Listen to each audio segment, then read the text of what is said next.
नमस्कार, आपके साथ मैं हूं प्रीति श्रीवास्तव। स्वागत है आपका उत्तराखंड बुलेटिन में। रुक करेंगे खबरों की ओर। शिक्षा मंत्री धन सिंह रावत के निर्देशों पर लंबे समय से बीमार चल रहे और किसी बड़े कारण से स्कूलों में अनुपस्थित चल रहे शिक्षकों की अनिवार्य सेवानिवृत्ति को लेकर शिक्षा विभाग ने स्क्रीनिंग कमेटी का गठन किया है, जिसमें शिक्षकों की समीक्षा की जाएगी। इस बात को लेकर उत्तराखंड माध्यमिक शिक्षा के निर्देशक लीलाधर व्यास ने कहा कि इसके लिए सभी जिला के मुख्य शिक्षा अधिकारी और मंडलीय अपर निर्देशकों को कार्रवाई करने के निर्देश दिए जा चुके हैं। साथ ही उन्होंने ये भी कहा कि स्क्रीनिंग कमेटी में 50 साल से अधिक उम्र के शिक्षक और कर्मियों के सेवा के अभिलेख देखे जा रहे हैं और उनकी कार्य क्षमता का आकलन किया जा रहा है, जिसके आधार पर अनिवार्य सेवानिवृत्ति को अंतरिम रूप दिया जाएगा। आपको बता दें, शिक्षकों की छुट्टी को लेकर एक बैठक की गई है। उनकी छुट्टियों पर अब ध्यान दिया जाएगा। इसी क्रम में आपको बता दें, शिक्षा मंत्री धन सिंह रावत के निर्देशों पर लंबे समय से बीमार चल रहे और किसी बड़े कारण से स्कूलों में अनुपस्थित चल रहे शिक्षकों की अनिवार्य छुट्टी को लेकर शिक्षा विभाग ने स्क्रीनिंग कमेटी का गठन किया है, जिसमें शिक्षकों की समीक्षा की जाएगी।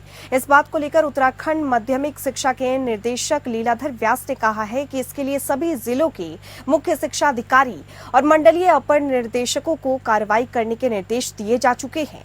साथ ही उन्होंने ये भी कहा कि स्क्रीनिंग कमेटी में 50 साल से अधिक उम्र के शिक्षक और कर्मियों के सेवा के अभिलेख देखे जा रहे हैं। उनकी कार्य क्षमता का आकलन किया जा रहा है, जिसके आधार पर अनिवार्य छुट्टी को अंतिम रूप दिया जाएगा।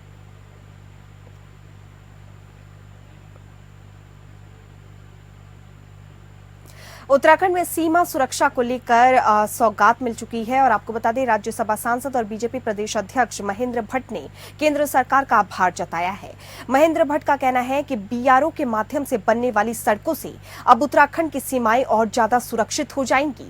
कई बार खाद्य सामग्री और सुरक्षा सामग्री सेना के जवानों तक पहुंचने के लिए खासी परेशानियों का सामना एजेंसियों को करना पड़ता था, लेकिन अब सड़कें बनने से ये समस्याएं जो है वो दूर हो जाएंगी। इसके लिए महेंद्र भट्ट ने केंद्र सरकार के साथ साथ रक्षा मंत्री का भी धन्यवाद और आभार व्यक्त किया है।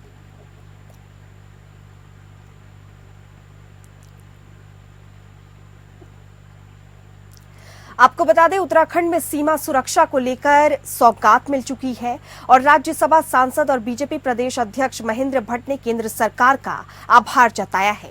महेंद्र भट्ट का कहना है कि बीआरओ के माध्यम से बनने वाली सड़कों से अब उत्तराखंड की सीमाएं और ज्यादा सुरक्षित हो जाएंगी। कई बार खाद्य सामग्री और सुरक्षा सामग्री सेना के जवानों तक पहुंचने में खासी जो है वो परेशानियां आती थी। परेशानियों का सामना जो है वो एजेंसियों को करना पड़ता था, लेकिन अब सड़कें बनने से ये समस्याएं जो है वो दूर हो जाएंगी। इसके लिए महेंद्र भट्ट ने केंद्र सरकार के साथ साथ राज्य मंत्री रक्षा मंत्री का भी धन्यवाद किया है।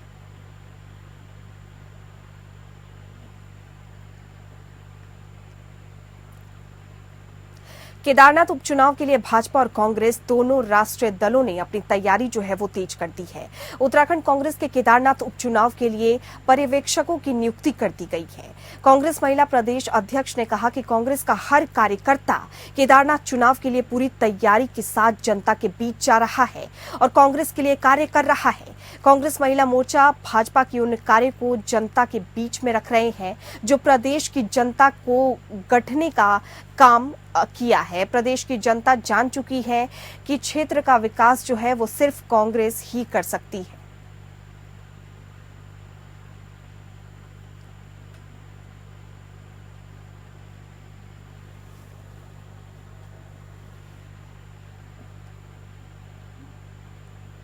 उत्तराखंड में नगर निकाय के चुनाव कब होंगे, ये अभी तक तय नहीं हो पाया। भले ही प्रवर समिति की 3 बैठक हुई, बैठकों के बाद ये तय हुआ कि दिसंबर महीने तक नगर निकाय के जो चुनाव हैं वो होने हैं या करवाने हैं। बावजूद उसके एक बार फिर प्रवर समिति का कार्यालय 1 महीने के लिए और बढ़ गया है। और वहीं आपको ये भी बता दें कि नगर निकाय चुनाव को लेकर कांग्रेस के वरिष्ठ विधायक और पूर्व प्रदेश अध्यक्ष प्रीत सिंह ने सवाल खड़े किए हैं। उनका कहना है कि सरकार चाहती ही ही नहीं है कि नगर निकाय के चुनाव समय पर हो। पूर्व में सरकार द्वारा पिछड़ी जाति को लेकर जो सर्वे कराया गया उसमें कई सारी खामियां पाई गई। जब कैबिनेट ने पास किया तो कैबिनेट को देखना चाहिए था कि इसमें खामियां हैं, लेकिन सरकार इन बातों पर ध्यान नहीं दे रही है।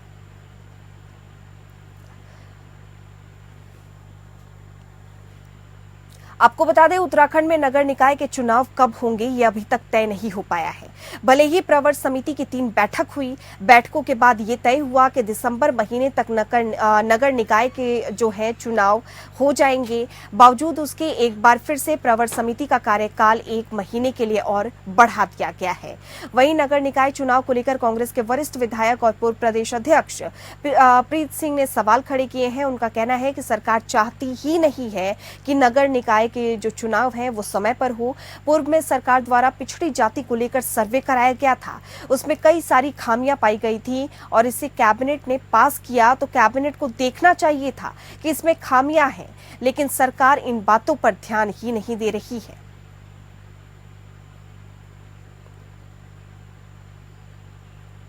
बीजेपी के प्रदेश अध्यक्ष महेंद्र भट्ट का एक बयान सामने आया है, जिसमें उन्होंने कहा है कि उत्तराखंड में जो विशेष समुदाय द्वारा कई जगह पर ऐसी घटनाएं सामने आ रही हैं जो कि किसी भी तरह से समाज के लिए सही नहीं है। वही सारी घटनाएं ऐसे लोगों द्वारा की जा रही हैं जो उत्तराखंड के मुस्लिम नहीं है, क्योंकि उत्तराखंड के मुस्लिम ऐसा कर ही नहीं सकते। अब महेंद्र भट्ट का ये बयान जैसे ही सामने आया तो कांग्रेस की तरफ से भी प्रतिक्रिया सामने आई। कांग्रेस के मुख्य प्रवक्ता गरिमा का कहना है कि आखिर महेंद्र भट्ट को ये दिव्य दर्शन कैसे हुए कि कैसे वो उन लोगों को बांट सकते हैं, ऐसा गरिमा ने कहा।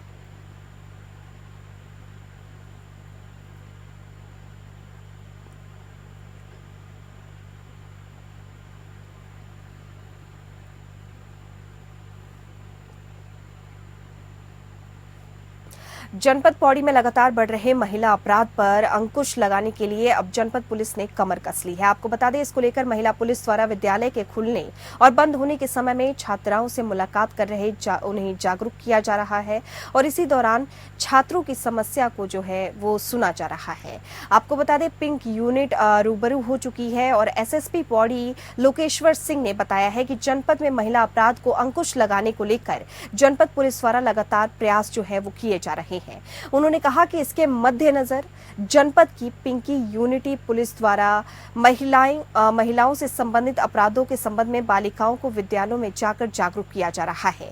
इस दौरान पिंक यूनिट द्वारा बालिकाओं की समस्या भी सुनी जा रही है और जो भी समस्याएं हैं उनका जो निस्तारण है वो जल्द से जल्द किए जाने को कहा जा रहा है। दिनेशपुर में 6 दिवसीय दुर्गा पूजा उत्सव में संस्कृत कार्यक्रमों की धूम मची रही। नैनीताल उधम सिंह नगर के सांसद अजय भट्ट और आपको बता दें रुद्रपुर के विधायक शिव अरोड़ा कार्यक्रम में पहुंचकर क्षेत्रवासियों को दुर्गा पूजा की उन्होंने बधाई भी दी। इस दौरान सांसद अजय भट्ट ने कहा कि बंगाली हिंदू अपने देश में शरणार्थी बनकर आए। बंगाली हिंदू पर बहुत अत्याचार हुआ, खेत खलियान छोड़कर अपने घर से दूसरे स्थान पर आकर रहना पड़ा।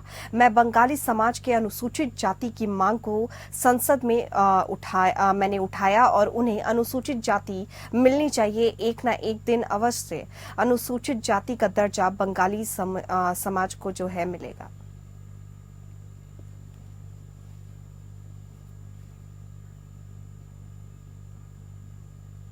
उत्तराखंड के रुड़की में जिस रेलवे स्टेशन को कई बार बम से उड़ाने की धमकी भरे पत्र मिल चुके हैं, उसी रेलवे स्टेशन के चौकी क्षेत्र में आज रेलवे ट्रैक पर गैस सिलेंडर मिलने से हड़कंप मच गया। आपको बता दें, पुलिस ने अज्ञात लोगों के खिलाफ मुकदमा दर्ज कर लिया है और जांच जो है वो शुरू हो चुकी है। ये भी बता दें, यूपी के बाद अब उत्तराखंड में भी रेल हादसे की बड़ी साजिश रची गई है। दरअसल उत्तराखंड के रुड़की में छावनी के पास ढंडेरा क्षेत्र में रेलवे ट्रैक पर एक एलपीजी गैस सिलेंडर मिलने से हड़कंप मच गया। गनीमत ये रही कि इस दौरान कोई ट्रेन ट्रैक से नहीं गुजरी और आनन फानन में स्टेशन मास्टर ने सिलेंडर को कब्जे में ले लिया और मामले की जानकारी रेलवे के अधिकारियों को दी। सूचना पर लक्सर रेलवे पुलिस की टीम मौके पर पहुंची और सिलेंडर को कब्जे में ले लिया। फिलहाल जीआरपी और कोतवाली पुलिस मामले की जांच पड़ताल में जुटी हुई है। बीसीएन मालगाड़ी के ड्राइवर ने रेलवे सुरक्षा बल को जानकारी देते हुए बताया कि रेलवे ट्रैक पर एक सिलेंडर पड़ा हुआ है। इस सूचना पर आनन-फानन में सुरक्षा बल पोस्ट लक्सर के एसआई नरेंद्र सिंह नेगी और रुड़की के एसएसआई बसंत लाल मौके पर पहुंचे, जहां पर उन्होंने देखा कि ट्रैक पर 1553 एक अप लाइन के बीच 3 किलो का एक सिलेंडर पड़ा हुआ था और बताया गया कि जिस जगह पर गैस सिलेंडर पड़ा हुआ मिला वहां पर रेलवे पटरी के एक और सैन्य एरिया की दीवार है। हालांकि रेलवे की टीम ने सिलेंडर उठाया तो वो खाली था। और इस खबर पर ज्यादा जानकारी के साथ वीरेंद्र चौधरी हमारे साथ जुड़ चुके हैं। वीरेंद्र, क्या कुछ तमाम जानकारी है? रेल की पटरी पर जो है सिलेंडर मिला और बम से उड़ाने की धमकी भी दी जा रही थी, ऐसी खबरें भी सामने आई हैं। वीरेंद्र, जो रेलवे क्रॉसिंग रेलवे स्टेशन और मेन जो बड़ा मुद्दा है कि वो छावनी परिसर में आता है। जो रेल का जो हमारा ट्रैक गुजरता है छावनी परिसर गुजरता है। वहाँ पर एक वहाँ पर एलपीजी जो सिलेंडर है 14 किलो का वो पड़ा मिला, जिसमें जो मालवाहक गाड़ी का जो चालक था उसने सूचना दी और सूचना पर वहाँ से आरपीएफ वगैरह जो लक्सर आरपीएफ और जीआरपी दोनों पुलिस गई और उन्होंने सिलेंडर ने कब्जे में लिया और अज्ञात के खिलाफ मुकदमा दर्ज किया। अगर बात की जाए वहाँ पर जो रेलवे उड़ाने पिछले कई सालों से बार बार रेलवे उड़ाने की जो धमकी आती है वो फैक्ट बताते हैं, उस पर भी पुलिस काम करती है। ऐसी कोई घटना नहीं हुई। जैसे जिस प्रकार से यूपी या और राज्यों में जिस प्रकार से रेलवे ट्रैक पर भ्रमित किया जा रहा था, इसी प्रकार से रुड़की में पहली बार भ्रमित किया जाएगा और उत्तराखंड में पहली बार भ्रमित किया गया। लेकिन बात की जाए तो रुड़की सिविल लाइन जो कोतवाली है वो बड़ी जो छोटे बिंदुओं पर उसकी जांच कर रही है और उसके गहनता से अपनी टीमों का गठन किया है। जी प्रीति। जी वीरेंद्र, और वहां सिलेंडर आया कहां से रेलवे ट्रैक पर, इससे रिलेटेड तमाम जानकारी क्या है?